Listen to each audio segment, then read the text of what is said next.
Hello, I'm Dr. Dennis McKenna. As always, I'm joined by Dr. Fred Venditti, our Hospital System General Director. Today's Thursday, January 14th, giving you the update from Albany Med. All right, Fred, we were here yesterday, so we're here again today. That's right. First graph, Capital Region. These are people currently being treated in the hospitals of the Capital Region.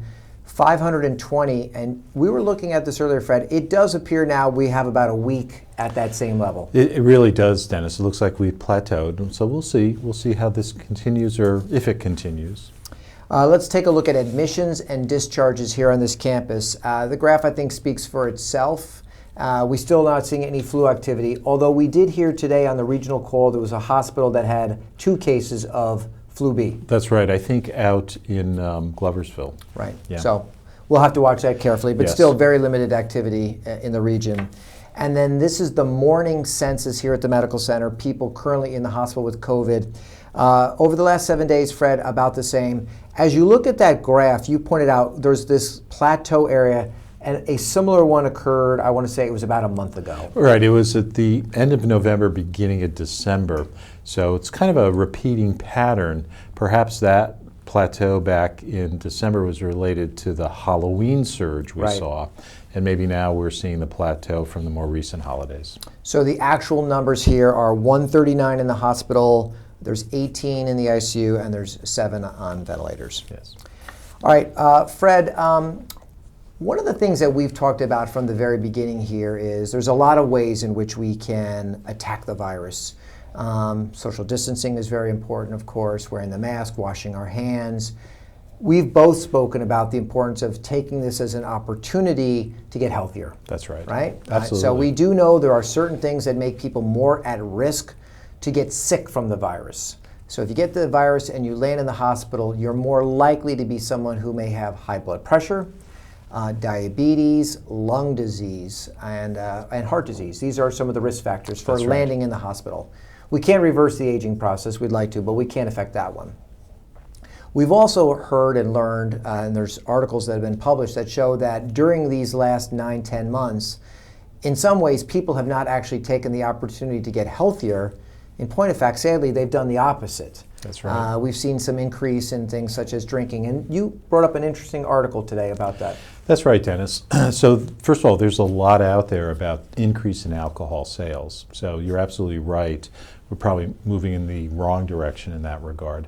But there's an article today in the European Heart Journal from Germany looking at about 100,000 people and the relationship between alcohol and a heart rhythm called atrial fibrillation. Right. So Dennis, as you well know, atrial fibrillation occurs in 10 million people in the United States. It's the next most common heart rhythm after normal rhythm. And there are lots of things that precipitate it, and it looks like alcohol ingestion at a relatively low level can precipitate AFib as well. Right. Now, we've known for a long time that there's something called the holiday heart syndrome. Right.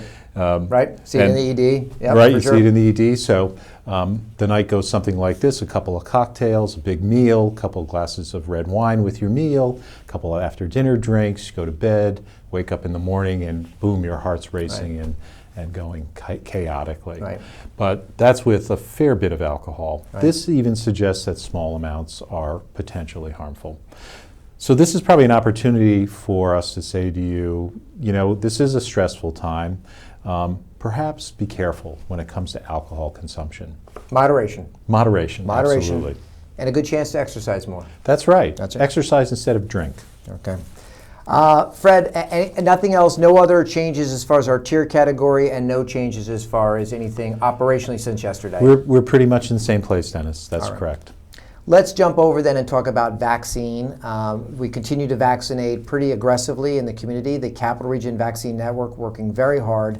Just a couple points to make on this. Number one, again, and perhaps we can display it on the screen, capitalregionvax.org. This is really the best place where people can go for current information as far as are you eligible or not.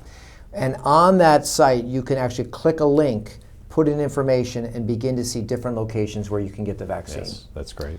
I would like to call out that last night we had our first meeting of the Health Equity Task Force. This is very important. This is an initiative that is very important to the state.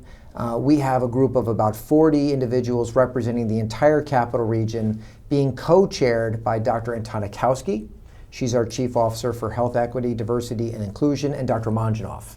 And they're representing all of the communities in the capital region that might have some issues related to access to the vaccine, hesitancy to get the vaccine, or just vulnerable populations. Yes. Very important work. It absolutely is, Dennis. It's important that everyone have access to the vaccine and that everyone get vaccinated. It's incredibly important. So this group is going to work really hard over the next months to be sure that as we roll out the vaccine, we get it to into the arms of everybody who's available. And so we want to thank them for that. Fred, next week on this campus is going to be a busy week as far as second dose. Second dose for a lot of people. And there's really two things that we want to emphasize. So I'll do the first, and Fred, you could do the second. The first one is, if you got the first dose, get the second dose.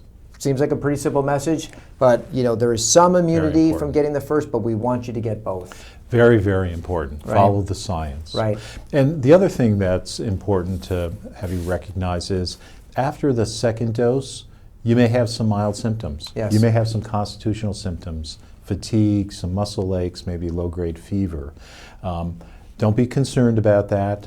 It's been reported, and it'll pass quickly. Right. Take some Tylenol, get some rest, drink some fluids, you'll be fine. And of course, if you have any of those symptoms that might mimic COVID, we have the ability to do COVID testing, and we're encouraging our workforce, if they have those fever symptoms, to be checked. That's right. If your fever lasts more than 24 hours, you should get swabbed again and tested for COVID.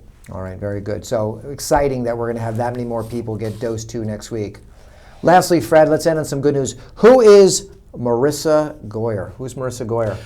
Marissa Goyer is one of our nurses in pediatrics here in the hospital, Right. who's our most recent Daisy Award winner. Congratulations. So to remind us all, these are members of our workforce, nursing, who've been nominated by patients. That's right. For the incredible care that they showed, and as a result of that, they get the Daisy Award, and then everyone on their floor gets cinnamon buns.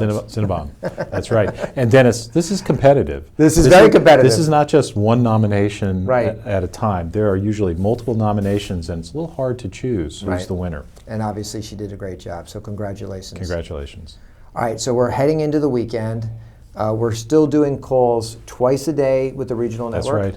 Still balance loading throughout the region. That's right. And everyone is currently under 85%. That's right. Very good. Yep. We're And in a the, reasonable place. and the vaccine network also continues to talk on a daily basis as well. And we'll do that over the weekend. So that's it. We'll be back again on Tuesday. It was fun to do 2 in a row. And we'll be back again next week. Like the old days. Just like the old days, yes, for sure. All right, we'll be back again. We ask that you once again please take care of yourself, take care of each other, and we'll see you next Tuesday.